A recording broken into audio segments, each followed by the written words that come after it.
E nós estamos de volta com o Direito em Debate, hoje fazendo um balanço sobre o trabalho realizado pela Escola Superior de Advocacia aqui do Rio de Janeiro e abordando outras questões também gerais relacionadas ao universo jurídico, né? Porque, doutor Renan, todo mundo tem um parente ou conhecido advogado, né? Não é uma profissão que passe desapercebida na sociedade. Nem um pouco. Eu acho que mais. Todo mundo precisa de um advogado em algum momento da vida. Se nós temos a certeza de que precisamos de médicos durante toda a vida, advogados, essa certeza a gente não tem.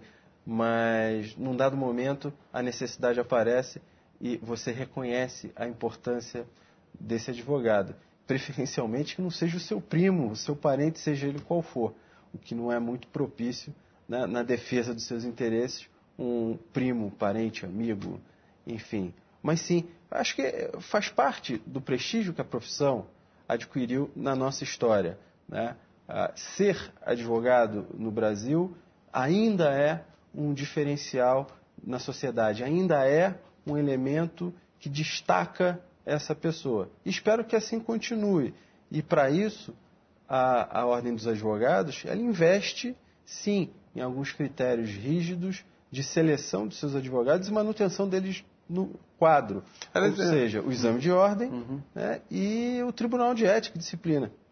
Pois é, doutor Renan, a advocacia no mundo inteiro, quer dizer, consideremos aí as sociedades democráticas, né, onde alguém vai resolver um problema, há um conflito, já que não podemos fazer justiça com as próprias mãos, já que a sociedade moderna, né, ela cria instrumentos para que a gente busque essa justiça, né, é impossível se ter uma justiça se você não tem as partes em igualdade de condições, né? Daí a boa formação do advogado é fundamental, porque do outro lado, quando a gente tem os profissionais do Estado, o Ministério Público, a magistratura, são pessoas que são muito bem preparadas também, né? Então o advogado tem que ter esse mesmo nível de preparação. E essa é uma das grandes justificativas para que tenhamos um exame de ordem rígido e que de fato selecione os advogados, possa oferecer à sociedade, que a Ordem dos Advogados possa garantir à sociedade que aqueles que são advogados, eles têm a plena capacidade técnica de exercer a sua profissão e defender os direitos do cidadão. O exame de ordem é fundamental para a manutenção do status profissional, por que não dizer? Sim, é importante que seja uma profissão valorizada, é uma profissão que vive da defesa da cidadania, defesa do cidadão, ela deve ser valorizada e ela deve ser valorizada por esse cidadão que precisa do advogado. Por isso, esse advogado deve ter uma excelente formação e deve ser selecionado, mas não só do ponto de vista técnico, do ponto de vista ético, através do Tribunal de Ética, dos conselhos da Ordem dos Advogados, quando julgam seus colegas, e no Rio de Janeiro eu não tenho a menor dúvida que aqueles que cometem algum tipo de infração disciplinar injustificável, algo que de fato nos deixa envergonhados de tê-lo como colega, eles são sem dúvida nenhuma punidos e muitos são excluídos e deixam de ser advogados. E para nós esse controle é fundamental. A sociedade exige isso de nós. Pois é, doutor Renan, com relação ao que as faculdades de direito de maneira geral produzem em termos de material humano, futuros bacharéis e advogados, dentro de uma grade curricular onde tem várias áreas de conhecimento, nós sabemos que existem algumas deficiências. Daí o advogado buscar se aperfeiçoar em mestrados, em cursos superiores, em doutorados e na Escola Superior de Advocacia, que provavelmente deve existir também em outras unidades da federação também. Que áreas são as mais buscadas por esse profissional? Que área que o senhor identifica como sendo uma área mais carente, uma área onde há um maior interesse?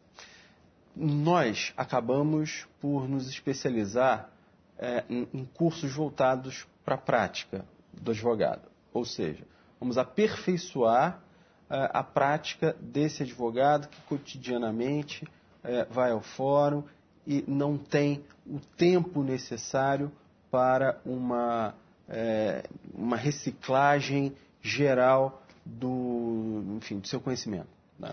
Então, a nossa especialidade, o que nos diferencia de outras escolas jurídicas é, de fato, olhar para o advogado, olhar as necessidades do advogado no seu dia a dia profissional.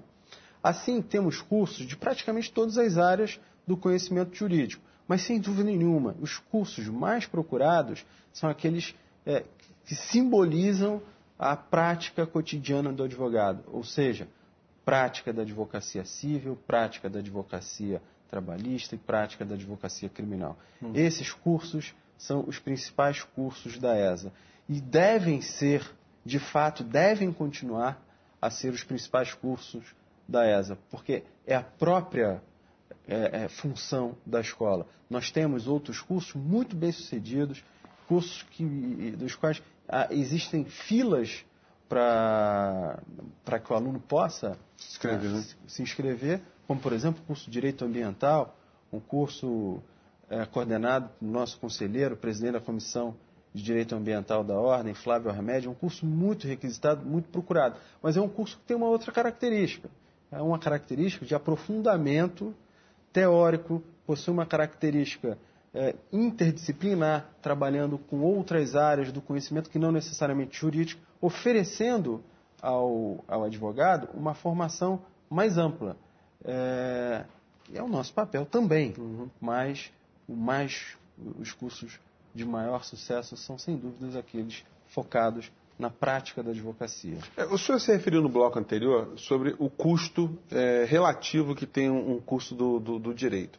Mas isso está mudando também, né, doutor Renan? Porque a tecnologia hoje, ela tem sido uma ferramenta indispensável, né? Hoje, para quem é professor, todo mundo sabe disso, né, na área do direito, você ministra aula com os alunos lá, boa parte dos alunos com iPad, com seu tablet, né? Com sua ferramenta ali, às vezes com o próprio celular, ali checando tudo que o professor está falando. Mudou pra caramba, né, essa realidade. Isso chega a ser incômodo, né? Você entra numa sala de aula... Passa por isso também, Renan? Acho que todos nós passamos. Entramos numa sala de aula e depois de 5 minutos de fala, algum aluno digitou no Google algo que a parte da aula que você ministrou, e ele já questiona uma outra tese contrária a essa, por mais minoritária que seja, exige que você também faça referência a ela.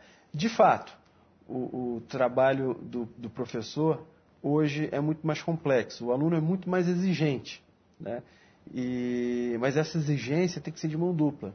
O aluno deve ser exigente, o professor deve ser também muito exigente com esse aluno, porque se esse professor for exigente com o aluno, lá no final a gente não vai ter uma reprovação tão grande no exame de ordem como temos hoje. Então é fundamental que o professor assuma esse papel, não de algoz, mas assuma o papel de alguém que de fato acompanha esse aluno, mas diante da impossibilidade desse aluno continuar, progredir, ele deve, de fato, reprovar esse aluno, porque ele deve pensar não nesse aluno, mas ele deve pensar na sociedade, ele deve pensar o bem que ele faz, não deixando que esse aluno venha à frente e possa, como estagiário, por exemplo, onde não há exame, provocar algum dano a alguma pessoa.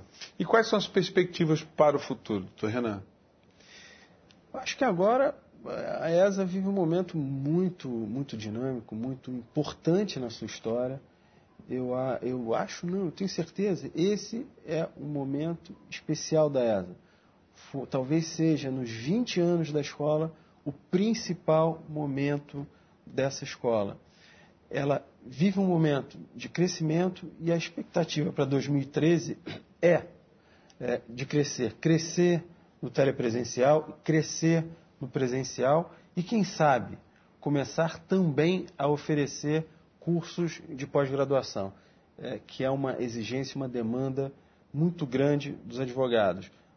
Creio que nós iremos nos render a essa exigência dos advogados, por mais que não faça parte do projeto originário dessa nova ESA, da ESA pensada por nós. Mas faremos isso. Renan, é uma filosofia muito interessante, é uma nova filosofia, vamos dizer assim, né? Porque o advogado ele se forma, ele consegue passar no exame da ordem, ele começa a operar, e ele se envolve numa questão de buscar cada vez mais conhecimento, com aquele raciocínio socrático que o senhor abordou no começo, né? Só sei que nada sei, né? Diante da universalidade de conhecimento, é importante cada vez mais a gente buscar mais informações, porque vai resultar num aperfeiçoamento da cidadania, né? Claro. Sabe o que você fez lembrar agora de uma especificidade da ESA, que eu não falei. A gente tem trabalhado. Nós temos 30 segundos agora. A gente tem trabalhado muito, não só o conhecimento jurídico, mas também o como montar o seu escritório de advocacia, como gerenciar o seu escritório de advocacia. Isso é muito importante para o advogado, porque nós não estudamos isso nas universidades. E saímos, montamos um negócio, não pensamos que é um negócio, e daqui a 2, 3, 4 meses nós temos que fechar o nosso escritório de advocacia. Então, a ESA hoje oferece também esse tipo de curso, esse tipo de treinamento ao advogado e aos profissionais do escritório do advogado. Bom, gente, olha, infelizmente nosso programa termina por aqui, mas olha, a gente espera ter dado uma contribuição a reflexões interessantes no universo jurídico, que obviamente se reflete a toda a sociedade. Você pode rever o nosso programa na internet, acessando o site da OAB, que é o www.oabrj.org.br. Você também pode mandar suas críticas e sugestões para o nosso e-mail, que é direitoemdebate@oabrj.org.br. Eu agradeço muito a participação do nosso convidado de hoje, o Dr. Renan Aguiar, ele que é diretor-geral da Escola Superior de Advocacia da OAB, Seção Rio de Janeiro. A gente se encontra na semana que vem em mais um Direito em Debate. Um grande abraço e até lá.